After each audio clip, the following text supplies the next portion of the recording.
로마서 6장 1절에서 14절 말씀까지 저와 여러분 한 절씩 교독하겠습니다. 그런즉 우리가 무슨 말을 하리요? 은혜를 더하게 하려고 죄에 거하겠느냐?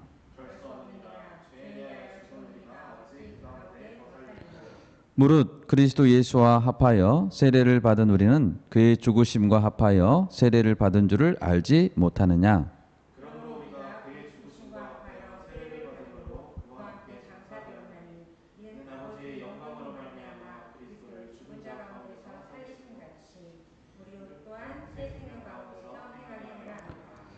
만일 우리가 그의 죽으심과 같은 모양으로 연합한 자가 되었으면 또한 그의 부활과 같은 모양으로 연합한 자도 되리라.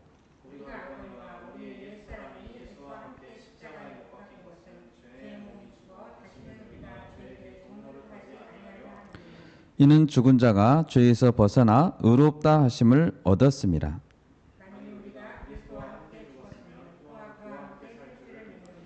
이는 그리스도께서 죽은 자 가운데서 살아나셨음에 다시 죽지 아니하시고 사망이 다시 그를 주장하지 못할 줄을 알미로라.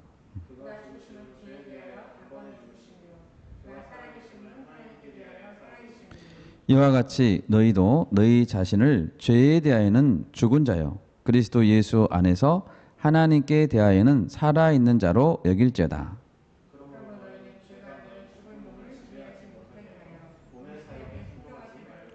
또한 너희 지체를 불의의 무기로 죄에게 내주지 말고 오직 너희 자신을 죽은 자 가운데서 다시 살아난 자 같이 하나님께 드리며 너희 지체를 의의 무기로 하나님께 드리라.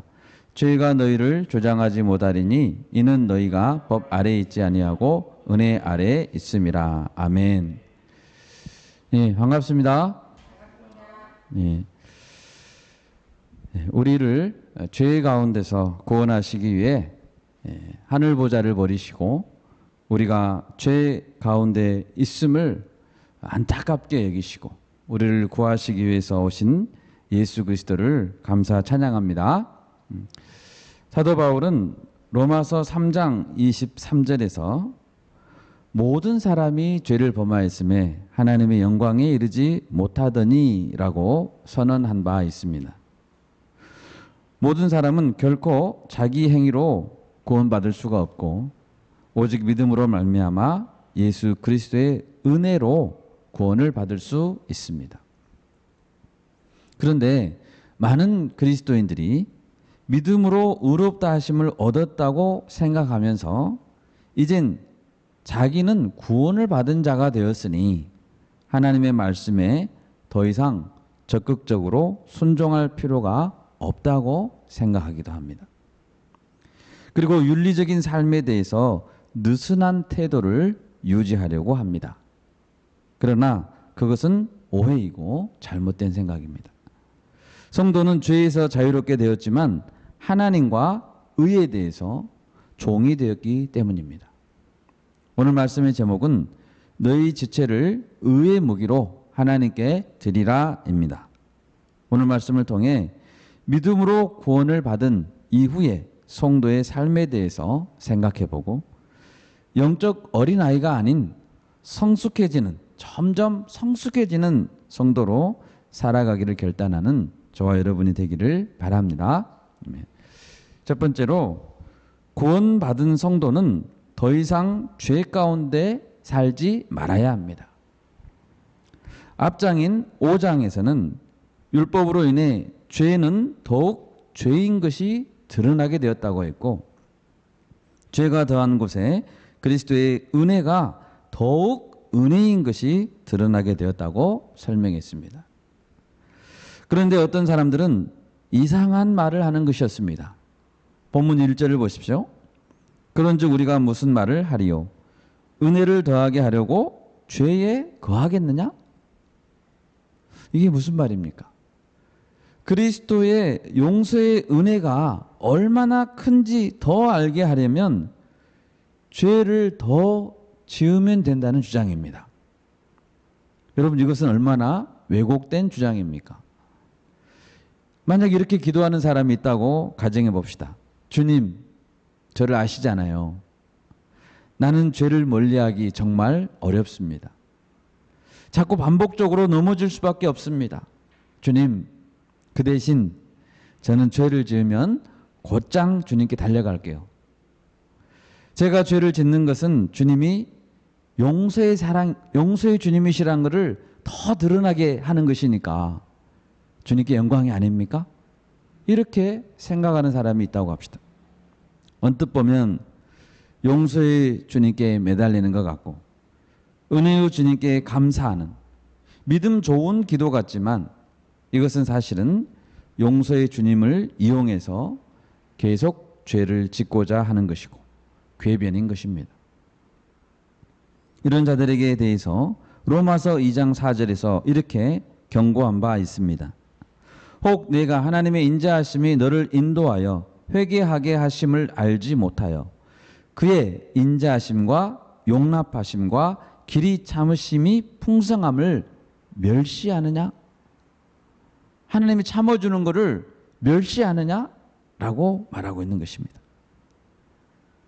그와 같이 생각하는 자는 실제로는 하나님의 인자하심과 용서하는 사랑을 이용해 먹는 것입니다. 본문 2절에서 말합니다. 그럴 수 없느니라. 죄에 대하여 죽은 우리가 어찌 그 가운데 더 살리요? 결코 그럴 수 없고 그래서는 안 된다는 논증을 펴고 있는 것입니다. 어찌 죄 가운데 더 살리요? 이 말씀은 죄를 더 이상 지을 수 없다는 말이 아니고 더 이상 죄를 지어서는 안 된다는 것을 말하고 있습니다. 그러면 어떻게 궤변을 물리치고 마땅한 도리를 우리는 따를 수 있을까요? 그것은 하나님께 주신 선한 양심과 인격에 따라 깊이 생각함으로 순종의 열매를 맺을 수 있는 것입니다. 여러분 생각해 봅시다. 예수님을 믿기로 결단한 우리는 여전히 죄를 지을 수 있습니다. 만약에 우리 앞에도 아담 앞에서와 같이 선악과가 있다면 또 따먹을 수 있는 자유의지를 가진 자들입니다. 그렇지만 마땅히 그래서는 안 된다고 말하고 있는 것입니다. 나를 위해 아무 죄가 없으신 예수님께서 십자가에 돌아가심이 이렇게 분명한데 그 예수님을 생각한다면 어찌 죄 가운데 살 수 있겠습니까? 죄를 짓지 않으려고 애쓰는 것이 인격과 양심을 가진 자의 마땅한 도리인 것입니다. 1절을 자세히 보십시오. 끝부분에 이렇게 되어 있습니다. 죄에 거하겠느냐?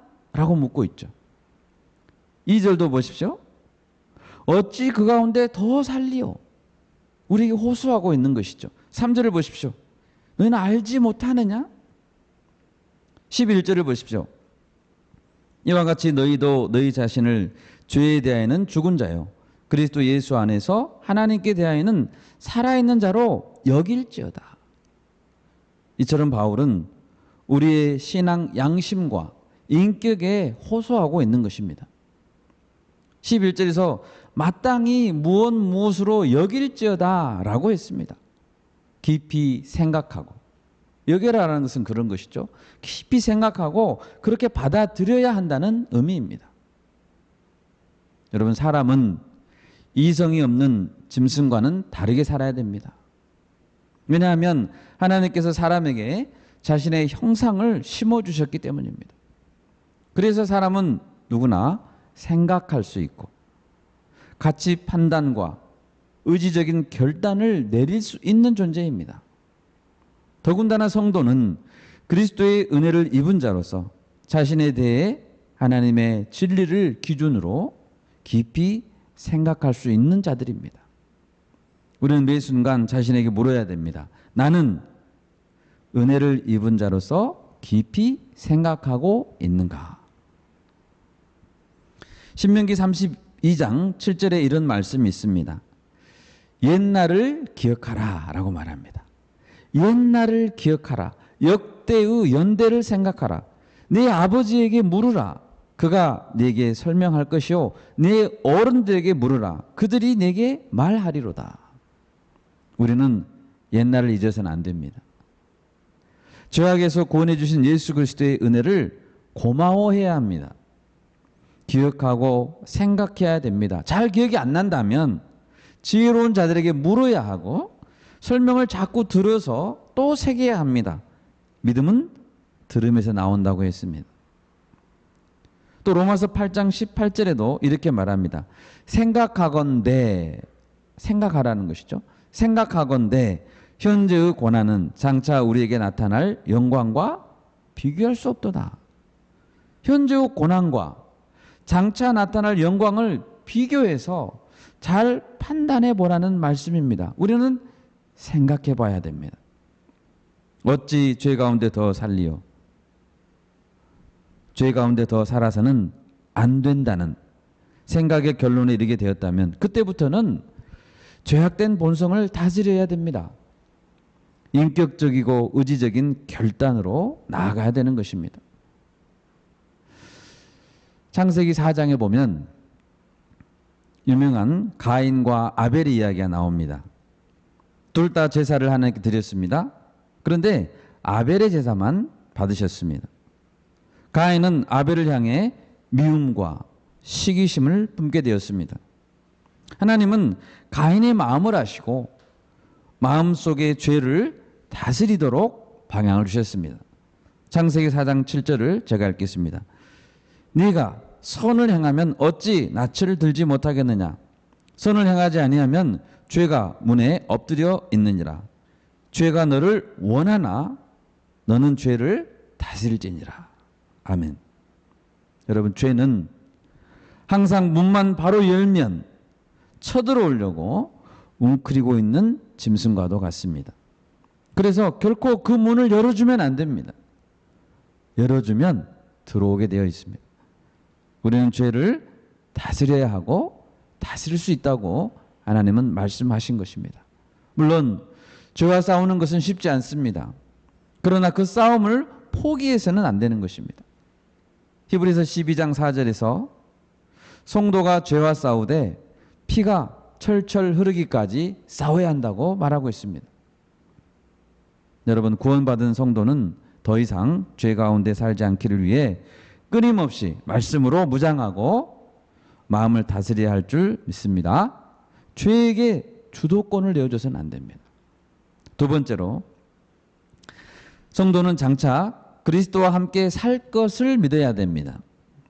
3절에서 바울은 세례 안에 담겨진 의미를 깨달으라고 말합니다. 무릇 그리스도 예수와 합하여 세례를 받은 우리는 그의 죽으심과 합하여 세례를 받은 줄을 알지 못하느냐? 예수님께서는 제자들에게 너희가 가는 곳마다 세례를 베풀으라고 말씀하셨죠. 마태복음 28장 19절에서 그러면 너희는 가서 모든 족속으로 제자를 삼아 아버지와 아들과 성령의 이름으로 세례를 주라고 했습니다. 제자들은 이 말씀에 순종하여 세례를 주었을 것입니다. 초대교회에서도 주었겠죠. 그런데 이 세례라는 단어는 잠기다, 담근다라는 뜻이 있습니다. 세례를 받는다는 의미는 무엇일까요?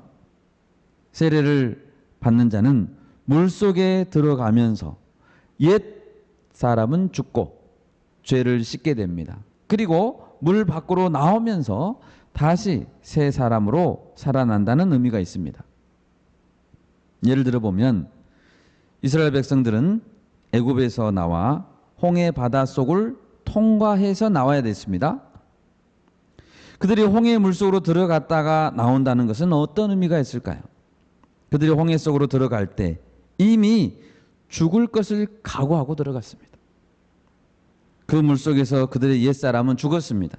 그리고 홍해 반대편으로 물 밖으로 나왔을 때 그들은 이제 더 이상 노예의 백성이 아니라 하나님의 자유로운 백성으로 새 사람으로 살아나온 것입니다.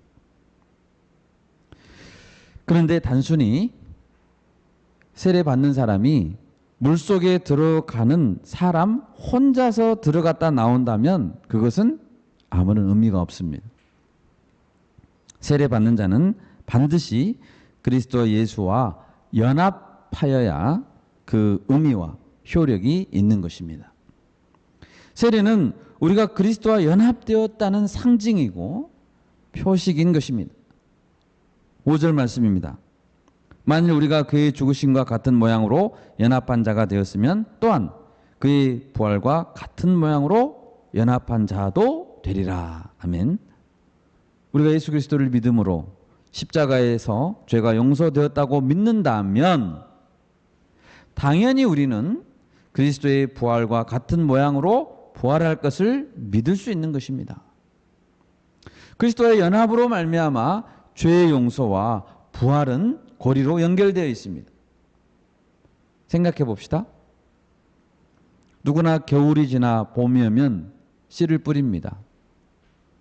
왜 뿌리죠? 긴 여름이 지나면 당연히 결실의 계절이 가을이 올 것을 믿기 때문입니다. 한국의 어머님들이 11월이나 12월 초 겨울에 김장을 담급니다. 왜 그때 김장을 담그죠? 매서운 겨울이 올 것을 알기 때문입니다. 예수님은 예루살렘의 멸망에 대해 이렇게 예고한 바 있습니다. 누가복음 21장 20절인데요. 너희가 예루살렘이 군대들에게 에워싸이는 것을 보거든 그 멸망이 가까운 줄을 알라. 예수님은 그와 동시에 하나님 나라가 가까이 온 줄도 알아라고 말씀했습니다. 누가복음 21장 30절 31절입니다. 싹이 나면 너희가 보고 여름이 가까운 줄을 자연히 아나니. 어떻게 한다고요? 자연히 압니다. 이와 같이 너희가 이런 일이 일어나는 것을 보거든 하나님의 나라가 가까이 온 줄 알아라는 것입니다. 싹이 나면 여름이 가까운 줄을 자연히 알듯이 여러분, 성도는 단순히 양같이 순결하고 온순하기만 해서는 안 됩니다. 성도는 뱀같이 지혜로워야 되고 미래를 준비할 수 있는 자가 되어야 합니다. 여러분, 왜 우리는 부활할 것을 믿습니까? 포도나무 가지가 나무에 잘 붙어 있기만 하면 자연스럽게 열매를 맺는 것처럼 예수님과 연합한 자는 자연히 부활의 열매를 맺게 될 것을 알기 때문입니다. 8절에서도 말씀합니다. 만일 우리가 그리스도와 함께 죽었으면 또한 그와 함께 살 줄을 믿노니. 그와 함께 죽었으면 당연히 그와 함께 살 것을 믿는 것입니다. 여러분 믿으십니까? 아멘. 자, 그렇다면 우리는 어떻게 그리스도와 연합할 수 있을까요? 예수님이 2000년 전에 이스라엘에 오신 분입니다. 나는 지금 2023년을 살고 있는 사람인데 어떻게 그 그리스도와 나는 연합할 수 있을까요? 이것이 가능하다면 이것은 초자연적이고 신비적인 사건임에 틀림없습니다. 어떻게 연합할 수 있습니까? 그리스도와 나는 바로 성령을 통해서 연합할 수 있는 것입니다. 고린도전서 3장 16절에서 이렇게 말했습니다. 너희는 너희가 하나님의 성전인 것과 하나님의 성령이 너희 안에 계시는 것을 알지 못하느냐? 아멘. 우리 안에 무엇이 있다고요? 하나님의 성령이 계신다고. 우리 안에 하나님의 성령, 예수 그리스도의 성령이 계십니다. 삼일째 하나님이신 성령님이 우리 안에 계십니다. 그러므로 우리는 성령의 인치심을 받은 자들로서, 여러분 이 성령은 약속의 성령이시죠? 그러므로 우리는 이 보증을 믿고 연합의 결말을 기다릴 수 있는 것입니다. 우리가 이 믿음을 가져야 되겠습니다.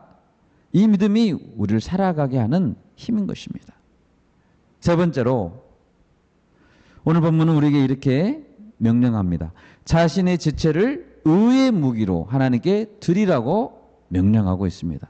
우리 12절과 13절 말씀을 한 목소리로 같이 한번 읽어보겠습니다. 그러므로 너희는 죄가 너희 죽을 몸을 지배하지 못하게 하여 몸의 사욕에 순종하지 말고 또한 너희 지체를 불의의 무기로 죄에게 내주지 말고 오직 너희 자신을 죽은 자 가운데서 다시 살아난 자 같이 하나님께 드리며 너희 지체를 의의 무기로 하나님께 드리라. 아멘. 12절은 그러므로 라고 시작하고 있죠. 앞절 11절에서 우리는 그리스도 예수 안에서 살아있는 자로 믿고 알고 있기 때문에 그러므로 이제부터는 이렇게 살아라는 것이죠. 그러므로 우리는 죄가 내 몸을 지배하지 못하게 해야 되고 몸의 사욕에 순종하지 말아야 하는 것입니다. 내 몸의 지체, 손과 발과 눈과 귀와 입술, 그것을 불의의 무기로 내어주지 말고 반대로 의의 무기로 내어드려야 하는 이유, 그리고 그렇게 할 수 있는 이유는 내게 부활의 소망이 있기 때문입니다. 영원한 소망을 갖고 있기 때문에 내 지체를 그렇게 내어드릴 수 있는 것이죠. 만약에 영원한 천국 소망을 확실하게 가지고 있지 않는다면 죄의 사욕을 다스릴 수 없는 것입니다. 적극적으로 의의 무기로 자신을 드릴 수 없는 것입니다.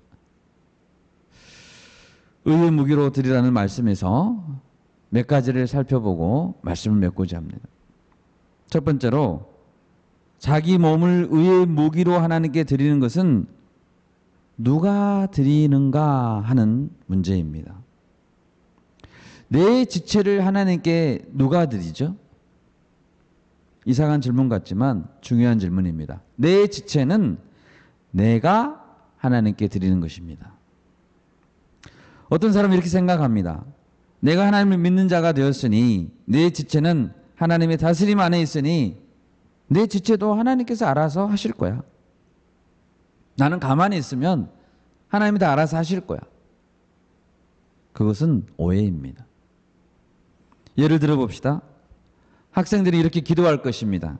주님, 이번 기말 시험에 좋은 결과가 있기를 기도합니다. 주님 이루어 주세요. 복을 내려 주십시오. 그러면 그 기도를 하면 그 다음부터 어떻게 해야죠? 눈에 불을 켜고 공부해야 됩니다. 영어 단어를 외워야 하고 수학 문제를 골똘히 생각하며 문제와 씨름해야 됩니다. 누가요? 내가 해야 됩니다. 누가 외우고 누가 문제를 풉니까? 예수님이 하시지 않고 내가 내 손과 내 눈과 내 머리로 공부해야 되는 것입니다. 신앙생활도 마찬가지입니다. 지체를 불의의 무기로 내어주지 않고 의의 무기로 내어주는 주체는 바로 나 자신입니다. 본인의 의지적인 행동과 결단으로 그렇게 해야 되는 것입니다. 두 번째로 우리는 우리 지체를 영적 싸움의 도구로 여겨야 된다는 것입니다. 하나님은 우리의 몸, 우리 지체 하나하나를 무기라고 표현하셨습니다. 이전 성경에는 병기라고 표현했죠. 군인들에게 병기는 무엇입니까? 소총, 칼. 또 큰 부대별로 보면 미사일 부대, 전투기, 탱크가 무기이듯이 영적 전쟁에 있어서는 우리의 지체 하나하나가 강력한 무기라는 것입니다. 지금도 한창 진행되고 있는 우크라이나 전쟁을 생각해 봅시다. 우크라이나는 서방 국가들에게 무기를 지원해 줄 것을 요청하고 있습니다. 그래서 지금까지 20개 나라 이상의 국가들이 미사일, 헬리콥터, 탱크, 탄약, 여러 가지 군수물자를 지원했습니다. 이런 무기 지원이 없었다면 이미 오래전에 우크라이나는 졌을 것입니다. 영적 싸움에도 좋은 무기가 있어야 됩니다. 우리 지체는 어떻게 의의 무기가 될 수 있을까요? 먼저 우리의 입술을 예를 들어 봅시다. 우리의 입술은 하나님께 간구함으로 강력한 무기가 될 수 있습니다. 예수님 말씀하셨죠? 요한복음 15장 7절입니다. 너희가 내 안에 거하고 내 말이 너희 안에 거하면 무엇이든지 원하는 대로 구하라. 그리하면 이루리라고 했습니다. 성도의 기도는 하나님의 뜻을 이루어가는 강력한 무기인 것입니다. 성도의 섬김의 손이 무기라는 것은 두말할 나위도 없죠. 발도 무기입니다. 로마서 10장 15절입니다. 보내심을 받지 아니했으면 어찌 전파하리요. 기록된 바 아름답도다 좋은 소식을 전하는 자들의 발이여 함과 같으니라. 복음을 전하는 자의 발은 아름다운 무기인 것입니다. 우리는 모든 지체를 의의 무기로 여겨야 됩니다. 세 번째로 우리는 우리 지체를 하나님의 손에 올려드려야 된다는 것입니다. 내가 내 지체를 드리는데 그 주도권은 하나님께 맡겨야 되는 것입니다. 하나님께 사용해 주십시오 라고 내가 드려야 되는 것입니다. 출애굽기 3장 5절에 보면 하나님은 모세를 불렀습니다. 그가 가까이 다가오자 하나님 모세에게 말했죠.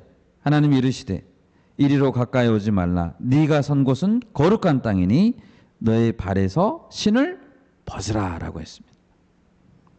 하나님은 여호수아에게도 신을 벗으라고 했습니다. 고대에 신을 벗는 행동은 자신의 권리를 다 포기한다는 뜻이었습니다. 종으로서 살기를 결단한다는 뜻이었습니다.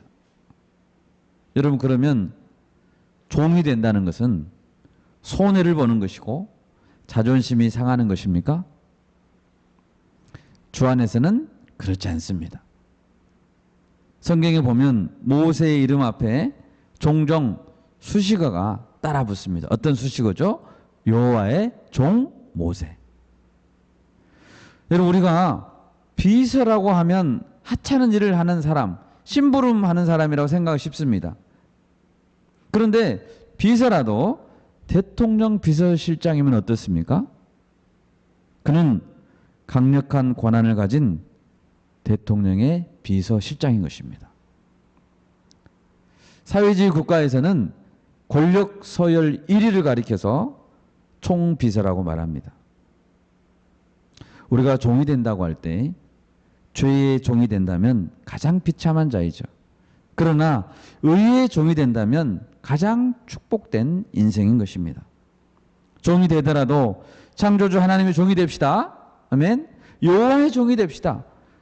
그런다면 이보다 더 명예로운 직함은 없고 더 명예로운 사명은 없는 것입니다. 마지막으로 네 번째, 내가 가진 무기는 아무것도 안 하고 있는 것처럼 보일 때에도 선과 악 어느 한편을 돕고 있다는 것입니다.